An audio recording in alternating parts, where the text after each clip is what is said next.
ये भांग पीना या चिलम पीना ये तो हमारे भोले बाबा का अमृत है, हम तो ऐसे ही पिएंगे इसी। रामपाल जी महाराज के जितने भी शिष्य हो, आप इतना ज्ञान पेल रही हो, आप इससे पहले क्या गुलाल नहीं लगाते थे, क्या होली नहीं खेलते थे? सारा ज्ञान अभी घुस गया है आप में। साल में हमारा एक त्यौहार आता है, उसमें हमारी माँ बहनें व्रत रखती हैं, उसमें उसका भी ये लोग आपत्ति करते हैं कि हम ये व्रत नहीं मनाना चाहिए, ये है वो है, ये फलाना ठिकाना, ये लोग करते रहते हैं।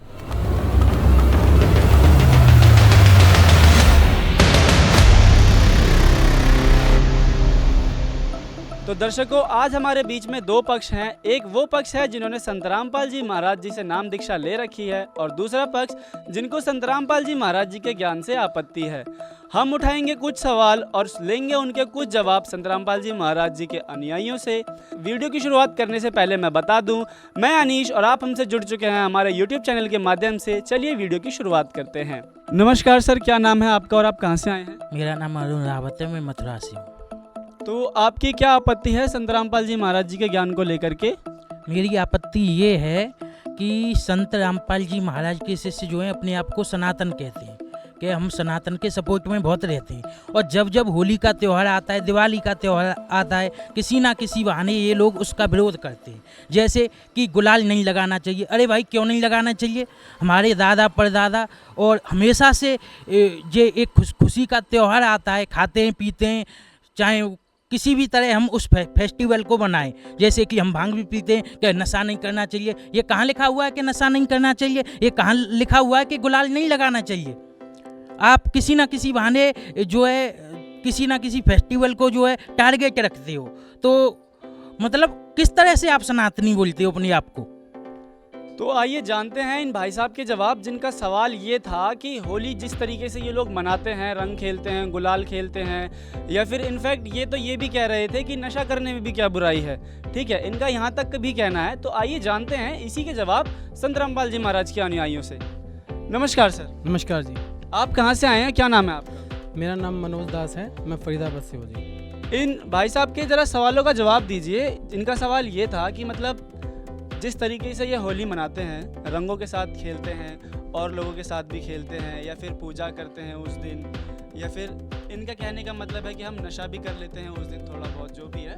तो मतलब ये किस तरीके से किस मायने में सही है, आप ज़रा बता दीजिए, क्योंकि इन लोगों को आपके महाराज जी के ज्ञान से आपत्ति है। देखिए सर, जैसे ये बताते हैं कि संत रामपाल जी महाराज के शिष्य होली नहीं खेलते। पहले मैं आपको बता देना चाहता हूँ, क्लियर कर देना चाहता हूँ, हम ये तो साल में एक दिन होली खेलते हैं। संत रामपाल जी महाराज के जो शिष्य है साल में 365 दिन होली खेलते हैं। इस साल में 365 दिन कैसे खेल सकते हो आप होली? ज़रा इस बात को बताइए ज़रा अच्छे से। ये साल में एक दिन डुप्लीकेट रंगों से होली खेलते हैं, और संत रामपाल जी के जो शिष्य है वो राम नाम की असली होली खेलते हैं। उस राम नाम के जाप से ध्रुव प्रहलाद थे, जो हिरण्याकश्यप के जो लड़के थे, उनकी रक्षा हुई थी, और वही राम नाम के जाप से उनकी रक्षा हुई। वही राम नाम का जाप हम करते हैं, जिससे हमारी रक्षा होती है। तो मतलब आप ये कहना चाहते हो कि आप एक ऐसी होली खेलते हो जो आप रोज़ खेल लेते हो, मतलब 365 दिन खेल लेते हो। तो मतलब आप ये इस बात का जवाब कहीं क्लियर नहीं हुआ कि मतलब रंगों वाली होली क्यों नहीं खेलनी चाहिए हमको। ज़रा इस बात को अच्छे से बताएं। देखिए, जो होली का ये त्यौहार मनाया जाता है, ये बुराई पे अच्छाई की जीत के लिए मनाया जाता है। जैसे कि ध्रुव प्रहलाद जी परमात्मा की भक्ति करते थे, और जो उनके पिताजी हिरण्यक्ष थे वो अपने आप को ही भगवान सिद्ध करना चाहते थे, और वो ही इसका काम करते थे। और उसी मतलब जो परमात्मा की सच्ची भक्ति करने वाले की परमात्मा रक्षा करते हैं और दुष्टों का नाश करते हैं। जैसे नरसिंह रूप धारण करके उनके पिता की हत्या हुई थी, वहाँ पे परमात्मा ने उनका मतलब ध्रुव प्रहलाद की बचाव किया और उनकी हत्या हुई थी। आप इस बारे में क्या कहना चाहेंगे कि मतलब होली किस तरीके से मनानी चाहिए? ज़रा एक बार अच्छे से बताएं। जैसे ये भाई बोल रहा है कि हम गुलाल क्यों नहीं लगाते, मांस क्यों नहीं खाते और दारू क्यों नहीं पीते, ऐसे बोल रहा है। अगर ये दारू पीने से होली खेली जाती है, गुलाल से खेली जाती है, मांस से खेली जाती है, तो तुम अपने बच्चों को क्यों नहीं खिलाते? दारू पिलाओ, मांस खिलाओ। कितने जीवों की हिंसा कर देते हो तुम। मीस उसकी दुकानों पे जो भी मछली हैं, मुर्गे कटते हैं, बकरे कटते हैं, कितनी जीवों की हत्या कर देते हो। क्या ये गीता वेदों में पुराण में ये सब लिखा है जो तुम होली मना रहे हो? ये सब नहीं मनानी चाहिए। वास्तविक होली तो राम राम की है। जैसे भक्त था प्रहलाद, वो सच्चे परमात्मा की भक्ति करता था। जब उसकी बुआ उसे जलाने आई तो उसने सच्चे परमात्मा को याद करा कि हमें बचाओ, तब उसकी रक्षा हुई। और आज के दिनों में तो तुम इतने एक्सीडेंट हो रहे हैं होली को, बहन बेटियों को घर से निकलना मुश्किल हो जाता है, एक्सीडेंट हो जा रहे हैं। और जो है जैसे किसी की दुश्मनी हो कि भाई ये मेरा दुश्मन है, इसको कलर लगाएंगे और इसको मार देंगे, तो वो भी एक्सीडेंट पाया जा रहा है होली के दिन। कितने अत्याचार होली के दिन। क्या ये होली है? तुम कह रहे हो नशे से हम दारू क्यों नहीं पीते? क्या भाई क्यों पिए दारू? हम दारू पीने से इतने एक्सीडेंट हो रहे हैं कि पूछो मत ही। के नशे में होके दारू जो चला रहे हैं, दारू पी के गाड़ी कलर लगा के चला रहे हैं और उसमें भी एक्सीडेंट हो जा रहे हैं। कहीं कोई कहीं गिरा पड़ा है, कहीं कोई गिरा पड़ा है। क्या यही होली वास्तविक है? यही हमारे भगवान कह रहे हैं। जो होली सतयुग में खेली है, क्या वो त्रेता युग में, द्वापर में खेली हुई है भाई? ये कलयुग में ही स्टार्ट हुई है। ये आना इसलिए है कि जो नकली ब्राह्मण हैं, इन्होंने अपनी रोजी रोटी चलाने के लिए ये नकली त्योहार बनाए हैं। वास्तविक होली राम नाम की है, जो भक्त प्रहलाद ने करी थी वही तुम सब करो। उससे ही तुम्हारा भी, उसकी रक्षा हुई, इससे तुम्हारी भी रक्षा होगी, तुम्हारी भी एक्सीडेंट भगवान टालेगा। तुम भी राम नाम की करो, हम भी कर रहे हैं। तो आपके क्या विचार है इस सवाल पे कि मतलब किस प्रकार से होली मनानी चाहिए? ज़रा एक बार अपने विचार प्रकट कीजिए। सर, सबसे पहले मैं ये बताना चाहता हूँ कि भाई साहब ने कहा कि ये कहाँ लिखा है कि दारू नहीं पीना चाहिए या रंग नहीं लगाना चाहिए। तो मैं भाई साहब से ये पूछना चाहता हूँ कि ये कहाँ लिखा हुआ है कि हमें दारू पीना चाहिए और रंग लगाना चाहिए। दूसरी बात मैं उनको जवाब ये देना चाहता हूँ कि देखिए, ये जो होली मनाई जाती है, सबसे पहले उसके पीछे थोड़ा उसका इतिहास को समझिए कि उसमें है क्या, हम मनाते क्यों हैं होली। इसके बाद उसको क्लियर करते हैं। देखिए, होली मनाते हैं इसलिए कि हिरण्यकश्यप जो था वो भी भक्ति कर रहा था। सबसे पहली बात अब इसी को समझिए कि हिरण्यकश्यप भी एक भक्त था और वो भी ब्राह्मण था और वो भी बड़ा अच्छा भक्ति किया था। तभी उसके पास ये जो है ना वरदान मिला था कि वो न दिन में मरूँ, न रात में मरूँ, न सुबह मरूँ, न शाम को मरूँ, न दानव से मरूँ, न मानव से मरूँ। इतना बड़ा वरदान लेने वाला भी वो कोई छोटा मोटा भक्त नहीं होगा, बहुत बड़ा भक्त था वो। उसकी जो बहन थी होलिका, वो भी भक्ति करती थी। उसके पास वो चादर जो मिले थे वरदान के माध्यम से मिला था उसको भी, वो भी बहुत अच्छी भगत थी। भक्ति करके उसने आज के टाइम में ये जो भाई हैं, इनसे पूछो इनके पास कितनी सिद्धि है। ये तो खूब होली खेलते हैं, ये उनके पास कोई चादर है ऐसा जो होलिका में बैठ के करके अपने आप को बचा ले? नहीं है इनके पास। और वो भाई जो हिरण्यकश्यप जी थे या जो होलिका बहन थी, उनके पास जो सिद्धियाँ थी वो उसने भक्ति से प्राप्त करी थी। लेकिन वो भी क्या करते थे, वो ये मांस खाते थे और ये लोगों के साथ दुर्व्यवहार करते थे, गलत तरीका, अपने भक्ति का वो दुरुपयोग करते थे। इसलिए वो राक्षस कहला गए। करते तो थे भक्ति वो भी, लेकिन वो भी राक्षस कहला गए। वो यही काम करते थे। वो जो है भाई कह रहे कि मांस खाना में क्या बुराई है, दारू पीने में क्या बुराई है। तो माई आप भक्ति भी कर रहे हैं और अगर आप दारू भी पी रहे हैं और मांस भी खा रहे हैं तो आप हिरण्यकश्यप वाले कैटेगरी में चले जाओगे। तो अगर आप दूसरा पक्ष में आ रहे हैं, जैसे प्रहलाद कर रहे थे भक्ति, प्रहलाद जी थे वो भी भगवान की भक्ति कर रहे थे और वो जिस तरह से भक्ति कर रहे थे, उनकी हर पल उस हिरण्यकश्यप से, तो जो हिरण्यकश्यप बहुत बड़ा सिद्धि वाला था, उसके पास इतना वरदान था, वैसे राक्षस से उस छोटे से बालक प्रहलाद की बार बार रक्षा हो रही थी। उसके पास 82 बार उसके ऊपर आक्रमण हुए थे। खुद उसके पिताजी ने अपने पुत्र को, कोई पिता मरवाना चाह रहा है तो क्या वो सब भी इंसान होगा? वो कितना बड़ा, मतलब वो उसको आप राक्षस की कैटेगरी में तो उठा ही, वो दुष्ट प्रवृत्ति का इंसान था वो। तो अब अपने आप को भगवान सिद्ध करने के लिए उस भक्त प्रहलाद को जान से मरवाने के लिए 82 बार उसके ऊपर आक्रमण करवाया था। कभी सांप में के बीच में डाल दे रहा है, कभी पहाड़ से गिरवा दे रहा है, कभी हाथियों से कुचलवाने की, कभी वो जो गरम वाले खंभा से। फिर देखिए भगवान जो है ना दोनों तरफ खेलते हैं। जब खेलते हैं तो भगवान ने किसकी रक्षा की? एक तरफ तो भगवान ने उसके भक्ति के बदले में हिरण्यकश्यप को दे दिया वरदान, ठीक है भाई तेरे को तेरे बदले मिल गया, ठीक है, उस भक्ति के बदले उसको वरदान मिल गया। और दूसरी तरफ उस भक्त प्रहलाद को उस भक्ति के बदले उसको बार बार उसकी रक्षा हो रही है। जितनी बार भी उसके ऊपर अटैक किया, हर बार उस भक्त प्रहलाद को बचाया भगवान ने। और लास्ट में उसी भगवान ने फिर अपना एक ऐसा स्वरूप बनाया जो उसका जो वरदान था कि भाई दिन में मरूँ, न रात में मरूँ, और ना मानव से मरूँ, ना दानव से मरूँ। तो भगवान ने फिर नरसिम्हा रूप बनाया और ना वो उनको मारने के लिए ना वो सुबह था, ना रात था, ना दिन था। वो बिल्कुल ब्रह्म मुहूर्त का टाइम था, खंबा से फाड़ा और उसको शाम का टाइम था, वो बिल्कुल न जो दिन में था न रात में था, उस टाइम में खंबा से निकल करके वो और उसको अपना ना रूप ऐसा बनाया कि ना वो आदमी था ना और ना वो था एक मतलब जानवर भी नहीं कह सकते और ना उसको मानव कह सकते, ऐसा रूप बना करके उन्होंने उस हिरण्यकश्यप को पकड़ करके अपने गोद में लिटा करके और उसका पेट फाड़ दिया। और वो तो इसका मतलब ये हुआ कि भक्त प्रहलाद ने जैसा होली खेला था उस तरह की होली खेलनी चाहिए, ताकि आपको खुद विचार करना है कि आप किस कैटेगरी में जाना चाहते हैं। भक्ति आप भी करते हैं तो आप हिरण्यकश्यप की तरफ जाना चाह रहे हैं या भक्त प्रहलाद की तरफ जाना चाहते हैं, कि भाई साहब से पूछ लीजिए, अगर उनका सवाल क्लियर हो गया होगा तो पूछ लीजिएगा भाई साहब से। तो आइए इनसे जानते हैं कि ये कौन सी होली खेलना चाहेंगे, भगत प्रहलाद वाली या फिर हिरण्यकश्यप वाली। क्या विचार हैं आपके कि आप कौन सी होली खेलना चाहते हैं, हिरण्यकश्यप वाली या फिर भक्त प्रहलाद वाली?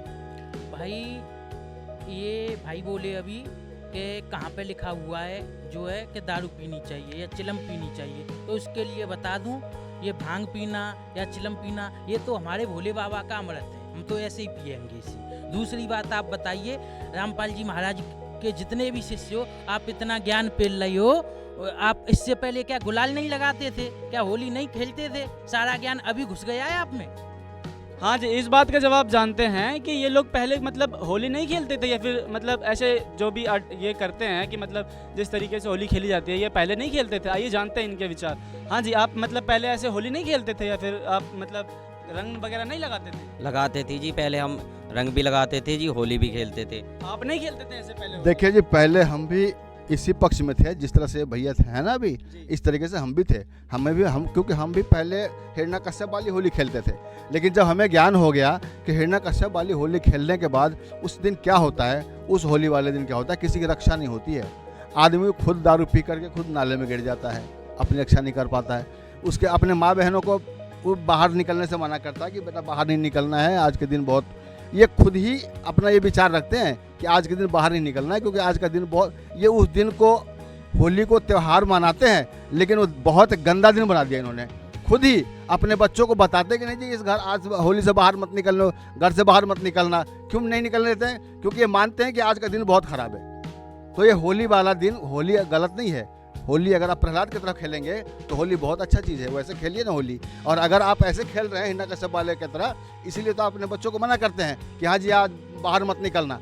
और भोले बाबा का ये प्रसाद, ये जो कह रहे हैं ना भांग पीना और ये दारू पीना, ये सब भोले बाबा का प्रसाद है, तो ये भी आपका विचार गलत है। भोले बाबा का ये प्रसाद नहीं है। भोले बाबा ये नहीं कहते किसी को कि आप दारू पियो और ये सब जो आप कह रहे हैं ना, आप अभी भोले बाबा के बारे में भी आप सही से नहीं जानते। भोले बाबा के विषय में भी अगर आप जानना है, उसके बारे में भी सही से जानिए। उसको कभी उसके बाद आप हमारे पास बैठिए, हम उसका भी बताते हैं कि भोले बाबा क्या बताते हैं, ठीक है। तो पहले तो आप ये होली पर आप ये समझ लीजिए आपको कौन सी होली खेलनी है, भक्त प्रहलाद वाली खेलनी है या हिरण्यकश्यप वाली खेलनी है। तो आप ये पहले पूरा क्लियर कर लीजिए अपने आप को, उसके बाद आएंगे भोले बाबा के। तो दर्शकों, सवाल भी आपके सामने है और जवाब भी आपके सामने है। निर्णय अब आपने लेना है कि आपने कौन सी होली खेलनी है। आपने हिरण्यकश्यप वाली होली खेलनी है जिसमें रंग, कलर, गुलाल या फिर नशा करा जाता है या फिर मतलब हमारी बहन बेटियां इस चीज़ से परेशान होती हैं, या फिर सिंपल सीधी राम नाम की भक्ति करके राम नाम की होली खेलनी है। ये निर्णय सिर्फ आपको लेना है।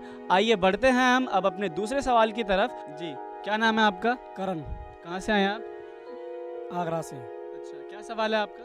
मेरा ये सवाल है कि रावण की कैद से सीता माता को राम जी बचा के लाए थे, तो हमने दिवाली बनाई थी खूब धूमधाम से। तो ये लोग तो दिवाली बनाने की भी मना करते हैं। इनके संत रामपाल जी महाराज जी ऐसा क्यों कहते हैं कि दिवाली बनानी नहीं है, पूजा नहीं करनी है? हम अपने देवी देवताओं की पूजा क्यों ना करें? पूजा हम करते हैं मिठाई की, मिठाई खाते हैं, दोज सब तरीका की बनाते हैं। तो ये तो बिल्कुल सपासट मना करते हैं, ऐसा क्यों है? भाई इनका सवाल है कि जब राम जी सीता माता को रावण की कैद से छुड़ा के लेके आए थे, तो अयोध्या लेके आए थे, तो उसके उपलक्ष्य में ये लोग दिवाली मनाते हैं। और ये लोग दिवाली बड़ी धूमधाम से भी मनाते हैं। इनके कहने का मतलब ये है, पूजा करते हैं, मिठाई खाते हैं, मिठाई बांटते हैं, खुशी का त्यौहार है। तो इस खुशी के त्यौहार को क्यों मना करते हैं? आइए इस सवाल के जवाब का हम पता करते हैं संत रामपाल जी महाराज जी के अनुयायियों से। तो सर, आप क्या कहना चाहेंगे इस सवाल के बारे में कि आप मतलब दिवाली क्यों नहीं मनाते आप, या फिर क्यों मना करते हैं दिवाली के लिए? जब श्री रामचंद्र जी सीता माता को रावण की कैद से लाए थे, तब वो अग्नि परीक्षा देकर लाए थे, लेकिन फिर भी उन्होंने एक धोबी के कहने से उनको वनवास भेज दिया। ठीक है, फिर ये दिवाली मनाते हैं कि दिए जलाओ, तो तुम उसकी दुखी क्यों नहीं मनाते, क्यों उसकी खुशी मनाते हो दिवाली की? चलिए इस बात का जवाब थोड़ा और अच्छे से आपको क्लियर कर देते हैं। जी, इस बात का जवाब दीजिए ज़रा। जी भाई साहब सही कह रहे थे। बात यह है, देखिए सीता माता रावण के कैद में थी। राम जी उन सीता माता को जब वापस लेके आई तो पहले उनको अग्नि परीक्षा लिया गया था, और इस चीज़ का परीक्षा लिया गया था कि माता जी का सतीत्व सही है कि नहीं है, इसलिए उन्होंने उनको अग्नि परीक्षा लिया था।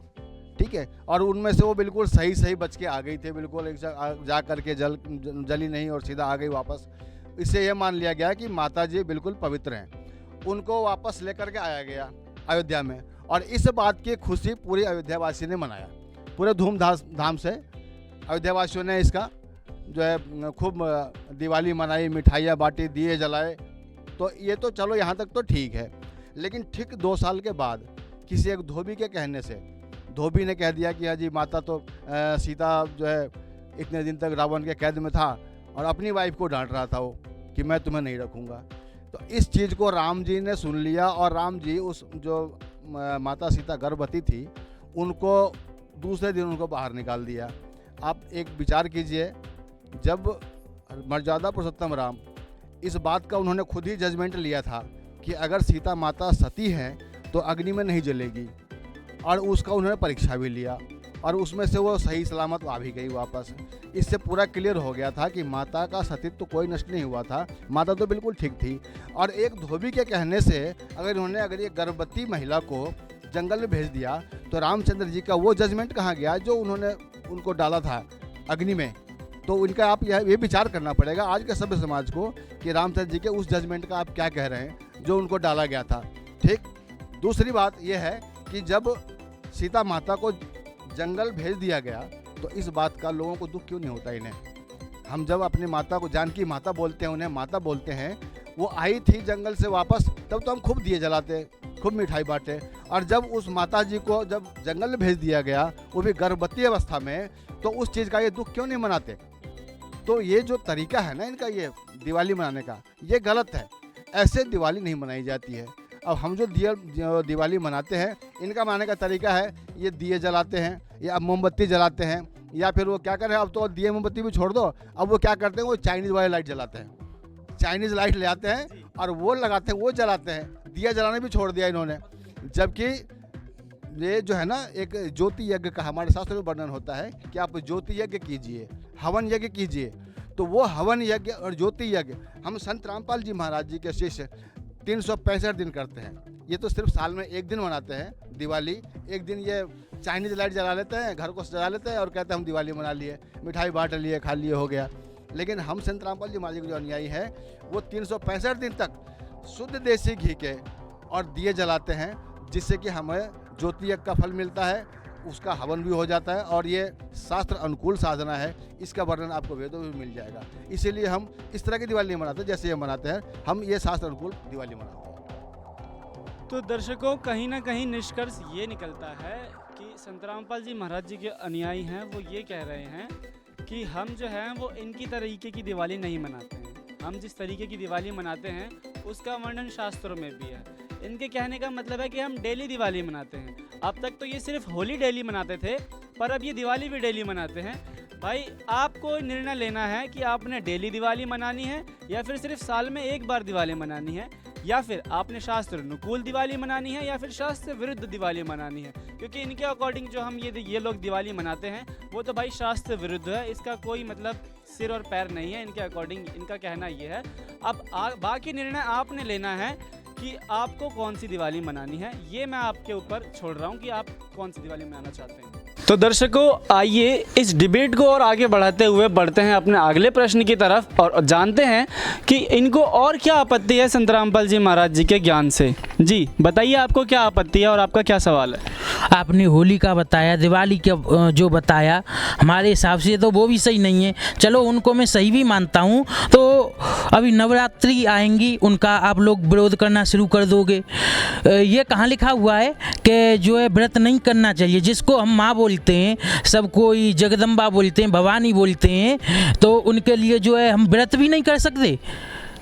नवरात्रों में व्रत भी नहीं कर सकते? साल में हमारा एक त्यौहार आता है, उसमें हमारी माँ बहनें व्रत रखती हैं, उसमें उसका भी ये लोग आपत्ति करते हैं कि हम ये व्रत नहीं मनाना चाहिए, ये है वो है, ये फलाना ठिकाना, ये लोग करते रहते हैं। ये गलत है ना। हमारे जो हमारे देवी में हैं, हम उनका अपना साल में एक बार त्यौहार आता है, वो हम लोग घर पे अपने मनाते हैं। बहन बेटियाँ हमारी व्रत रहती हैं, उसका भी उपवास मना करते हैं। इनके गुरुजी भी बताते हैं कि उपवास नहीं करना है। ये क्या है इनके धर्म में, क्या लिखा नहीं है? वेदों में लिखा हुआ है कि व्रत रहना है, ये वो, उसका भी ये लोग विरोध करते हैं। अच्छा क्वेश्चन है ये भी कि मतलब इनका ये कहना है कि होली दिवाली तो चलो ठीक है, एक बार को ये मान भी लेते हैं कि इनका कहना ये है, पर जो नवरात्रे हैं, जो 9 दिन का पूरा एक व्रत रहते हैं माता जी के लिए, तो वो मतलब ये लोग कह रहे हैं कि वो भी इनके गुरुजी मतलब मना करते हैं व्रत रहने के लिए भी, मतलब कि हाँ आपको व्रत नहीं रखना चाहिए। तो मतलब इसका एक बार अच्छे से इनके जवाब जानते हैं कि व्रत क्यों नहीं रखना चाहिए या फिर नवरात्रि कहाँ तक सही है। आइए इनके विचार जानते हैं ज़रा कि क्या कहना है इनके। जी बताइए आप। आपका जवाब मैं दे देता हूँ। जी आप गीता को हिंदू संस्कृत जो है हमारा, उसको आप ऑथेंटिक प्रूफ मानते हो हिंदुओं का या नहीं मानते हैं? जी मानते हैं जी, बिल्कुल मानते हैं। आप बताइए आके, मतलब आप गीता जी को ऑथेंटिक मानते हैं? क्यों नहीं मानता हूँ, मैं तो गीता के माध्यम से चलता हूँ। गीता तो हमारा धर्म है, हम तो गीता को मानते हैं। जी इनका कहना तो ये है कि मतलब ये लोग गीता जी को मानते हैं। जैसा कि ये भाई साहब अभी कह रहे हैं कि ये गीता को सिर्फ मानते हैं, ये पढ़ते नहीं है। अगर ये पढ़ते तो उसमें अध्याय 6 के 16 में लिखा हुआ है, हे अर्जुन, यह योग ना तो अधिक खाने वाले का, न ही बिल्कुल ना खाने वाले का, मतलब व्रत रखना, न ही ज़्यादा जागने वाले का, न ही ज़्यादा सोने वाले का। ये योग मतलब कभी भी सफल नहीं होता। ये मनमाना आचरण करते हैं, जबकि गीता में भगवान कृष्ण ने इस चीज़ का बिल्कुल खंडन किया हुआ है कि ना तो ज़्यादा खाना और ना ही बिल्कुल ना खाना, मतलब व्रत करना। इस चीज़ का बिल्कुल क्लियर मना किया हुआ है। अगर ये गीता को मानते हैं तो उसके अकॉर्डिंग ये क्यों नहीं चलते? ये मतलब अपने मनमाना आचरण क्यों करते हैं? जब गीता को ये पवित्र शास्त्र मानते हैं हमारा, तो उसके अकॉर्डिंग चलने से काम चलेगा ना, खाली बोल देने से काम नहीं चलेगा। जी आपके क्या कहने हैं कि मतलब ये लोग कह रहे हैं नवरात्रि के ऊपर, तो आपके क्या विचार है नवरात्रि के लिए? जैसे हमारी एक माँ है और हम भूखे रहते हैं थोड़े देर के लिए, तो वो हमें तुरंत खाना दे देती है कि बेटा लो, तुम्हें भूख तो नहीं लगी, तुम खाना खा लो। लेकिन वो तो अष्टंगी है, वो तुम्हें कह देगी कि बेटा तुम हमारे लिए व्रत रखो और भूखे रहो। ये तो खुद कॉमन सेंस की बात है कि खुद गीता भी कह रही है, जैसे ये भाई बता रहे हैं, प्रमाण दे रहे हैं, तो इससे ही समझ लो कि ये त्यौहार मनाने चाहिए या व्रत रखने चाहिए। ये तो आपने हिंदू शास्त्रों में मना करा है, फिर ये क्यों कर रहे हो? मैं तो ये बात एक और बोलना चाहता हूँ, जैसे कि ये देवी जी को भगवान बताते हैं, कभी राम जी को बताते हैं या होली मनाते हैं, जो भी ये त्यौहार मनाते हैं। और जैसे देवी जी की जो पूजा करते हैं, देवी जी की पूजा के लिए श्री हिमालय राजा को ज्ञान देते हुए श्री देवी पुराण में वो खुद कह रही है कि भाई मेरी भी पूजा ना करो, पूजा तो ब्रह्म की करो। जैसे कि गीता अध्याय 15 के श्लोक नंबर 16 और 17 में 3 प्रभु बताइए, ब्रह्म पर ब्रह्म पूर्ण ब्रह्म, ईश्वर परमेश्वर, सरपुरुष अक्षर पुरुष सत्य पुरुष। जब सत्य पुरुष पूर्ण परमात्मा, तो हमें देवी की पूजा क्यों करनी चाहिए? जबकि एक किसी भी भाई से पूछें, बच्चा से पूछें, भाई भगवान आदमी है या लेडीज़ है, तो वो बच्चा बता देगा भगवान तो आदमी है। ये देवी को भगवान कहाँ से बताते हैं? जबकि देवी तो खुद मना कर दिया कि मेरी पूजा ना करो, पूजा तो एक ब्रह्म की करो जिसका मंत्र ओम है, वो ब्रह्मलोक में रहता है। वो ब्रह्म भी खुद मना कर देता है कि अर्जुन तेरे और मेरे तो बहुत जन्म मृत्यु हो गए। गीता अध्याय 4 के श्लोक नंबर 5 में, गीता अध्याय 10 के श्लोक नंबर 2 में ढेरों प्रमाण है कि अर्जुन मुझ ब्रह्म का मंत्र ओम है, ना तेरी जन्म मृत्यु समाप्त है, ना मेरी जन्म मृत्यु समाप्त है। तो उस परमात्मा की शरण में जा जहां जाने के बाद संसार में साधक फिर कभी लौट के नहीं आता। उस परमात्मा को पाने का गीता अध्याय 17 के श्लोक नंबर 23 में 3 मंत्रों का जाप है, ओम तत् सत इति निर्देश ब्रह्मण त्रिविधय स्मृत है। आप सत्संग सुनिए, ज्ञान सुनिए, आपके सब सवालों के उत्तर संत रामपाल जी महाराज वेद और गीता, कुरान शरीफ, बाइबल सबसे प्रूफ करते हैं। परमात्मा साकार है या निराकार है? ब्रह्मा जी, विष्णु जी, शिव जी सभी कहते हैं भगवान निराकार है। जब भगवान निराकार है तो फिर भक्ति करके आप जाओगे कहाँ? योगी संत जी आप सर ऐसा है, संत रामपाल जी के शिष्यों ने इतने प्रमाण दिए हैं, क्या इनके पास एक प्रमाण है? कोई हमारे साथ में प्रमाणित कर सकते हैं कि इनको व्रत करना चाहिए? है तो इनसे पूछिए। चलिए जान लेते हैं एक बार, मतलब इन्होंने काफ़ी थोड़ा डेप्थ में जाके और अध्याय और श्लोक सब कुछ बताए, आप भी एक बार करके देख लेना। पर एक बार इनसे जान लेते हैं कि मतलब क्या इनके पास कोई प्रमाण है कि मतलब हमको व्रत करने चाहिए या फिर नवरात्र मनाने चाहिए। आइए जान लेते हैं। जी, आपके क्या विचार हैं इस पर? हमारे ये विचार हैं, जो हमारे यहाँ सदा से पूजा पाठ व्रत जप तप होली दिवाली चलते आए हैं, वो जो है हमारे पुरखा दादा परदादा बनाते आए हैं, वो हमें भी बनाने चाहिए। हाँ जो सर इधर है सर, एक मिनट। इनका कहना है कि इनको जो, एक मिनट आपके पास भी आते हैं, परंपरा चली आ रही है, पूजा होगी अच्छा शास्त्र अनुकूल। ये शास्त्रों में हमारे हिंदू धर्म है, हमारे पूर्व जन्म भी करते चले आ रहे हैं, तो हम अच्छा नहीं, मतलब आपको मालूम है कि मतलब आपके हिंदू धर्म में कहाँ है कि, क्योंकि भाई साहब का सवाल ये था कि भाई व्रत कहाँ पर करना लिखा गया है, आप उनका जवाब दे दीजिए एक बार। ये भाई साहब ने पूछा था कि व्रत कहाँ पर लिखा हुआ है कि व्रत करना चाहिए। ये तो दुर्गा जी ने खुद कहा था, जब उन्होंने, जो उसका नाम क्या था, उन्होंने जब माता की दर्शन करने थे तो वो भूखा प्यासा रहा, उन्होंने अन्न आहार नहीं किया था, तो जब माता ने उनको दर्शन दिया तब उसने आहार किया। तो ये तो कह रहे हैं कि मतलब ऐसा लिखा हुआ है ये माता ने, और ये कर सकते हो, प्रमाणित है तो बताओ। जी आप मतलब बता सकते हैं? देखिए, एक हिंदू के लिए सबसे अथेंटिक उसके जो सदग्रंथ होते हैं, उसमें है हमारे 4 हमारे वेद है, 6 पुराण है, 18 शास्त्र है। इसमें कहीं भी आप प्रमाणित कर सकते हो? बता अगर जी, इनके कहने के अकॉर्डिंग ये है कि हम उसको ऑथेंटिक मानेंगे जो अपने वेद हैं, पुराण हैं और शास्त्र हैं। देखो जी, ये तो हमारे पूर्व जन्म करते चले आ रहे हैं, तो हम भी करते चले आ रहे हैं, हम तो ना छोड़ेंगे, हमारे तो यही पूजा चली आ रही है। तो मैं इनकी ये बात मान लेता हूँ कि भाई ये बड़े बूढ़े करते आ रहे हैं, एक होता भक्तम एक होता लिखतम। अब मैं इनसे कह दूँ भाई ये मकान मैंने आपको दे दिया, क्या ये मान लेंगे? मुझे लिख के दे दें, रजिस्ट्री की लिखतम की क्या ज़रूरत होती है? इसलिए जैसे ब्रह्मा जी हैं, ब्रह्मा जी विष्णु जी ये तीनों देवता हैं, ब्रह्मा जी को शराप लगा के तेरी जग में पूजा नहीं होगी, जितने तेरे साधु संत पंडित पुजारी होंगे सब झूठ बोल बोल के खाएंगे, उनके पास कक नहीं पाएगा। एक पुष्कर राजस्थान में ब्रह्मा जी का मंदिर है, अन्यथा कहीं मंदिर नहीं है। विष्णु और शिव जी के तो ढेरों मंदिर है, जबकि ब्रह्मा जी के जितने वंशज हैं उनको तो शराप लगा हुआ, खुद ब्रह्मा जी को लगा हुआ, तो हम साधु संत पंडितों की बात कैसे माने? हाँ जी, तो क्या विचार हैं आपके इस सवाल पर? सर देखिए, मेरा विचार ये है कि भाई साहब ने जो कहा ना कि जो हम अपने शास्त्रों को मानते हैं, ये बहुत बड़ी बात है, क्योंकि आज के जो अपने आप को हिंदू कहने वाले जो लोग हैं, वो शास्त्रों को तो छोड़ दिया। पहले क्या होता था, पहले जो हमारे ऋषि मुनि थे वो वेद को मानते थे, वेद गीता को मानते थे और उसी के अनुसार वो अपना भक्ति करते थे। इसके बाद जब थोड़ा सा समय और बदलता चला गया तो लोग क्या किए, उस वेद को पढ़ने के बाद उनको जो समझ में आया उसको उन्होंने पुराणों में लिख दिया।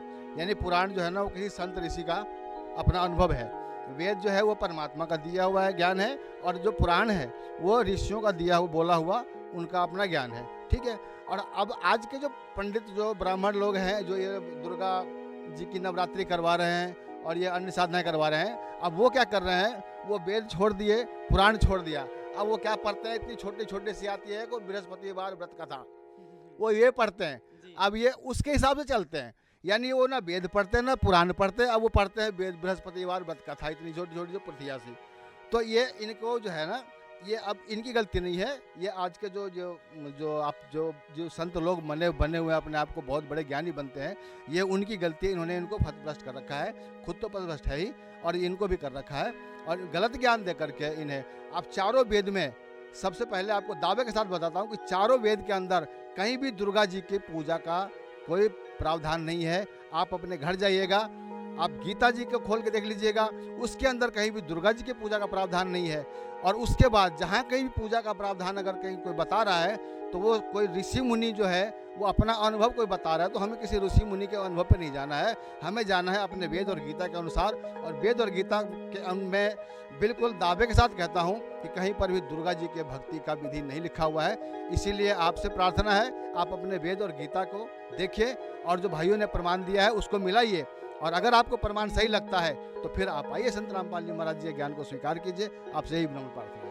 तो दर्शकों, जैसा कि इन्होंने बताया कि मतलब बिल्कुल कि एकदम ये लोग, ये तो भैया देखो ऐसे कह रहे हैं कि हम बिल्कुल डैम श्योर हैं कि ऐसा वेदों में कहीं नहीं लिखा है और आप मिला भी सकते हैं। तो आइए जानते हैं कि इस पे इनके क्या विचार हैं। जी, क्या कहना चाहेंगे आप इन भाई साहब के लिए? ठीक है, हम जाके मिलाएंगे और श्रीमद् भगवत गीता और देवी भागवत है जो हमारे यहाँ पे भी रखी है। आप भी लोग शास्त्री नहीं हो, हम भी पढ़ते हैं, लेकिन हमने तो आज तक ऐसा कहीं नहीं देखा। अगर होगा तो मानने में कोई बुराई नहीं है, सच्चाई को सच को सच मानने में कोई बुराई नहीं है हमें। जी, आपका क्या कहना है? कह रहे हो तो ठीक है, हम भी देखेंगे अपने घर पे आके देवी महापुराण में और शास्त्रों में, वेदों में, अगर उसमें सही निकलेगा तो हम देखेंगे और सोचेंगे और फिर हम भी नाम दे चलेंगे। अगर बिल्कुल वास्तविक सही होगा तो करेंगे, अगर नहीं होगा तो कतई ना करेंगे। तो दर्शकों, सवाल भी आपके सामने थे, जवाब भी आपके सामने थे, निर्णय बस आपने लेना है कि कौन सही है और कौन गलत, किसका जवाब आपको सही लगा। आप भी मिलाइए अपने वेदों में, आप भी मिलाइए अपनी गीता जी में। मिलेंगे आपसे अगली वीडियो में, तब तक के लिए धन्यवाद। जय हिंद, जय भारत।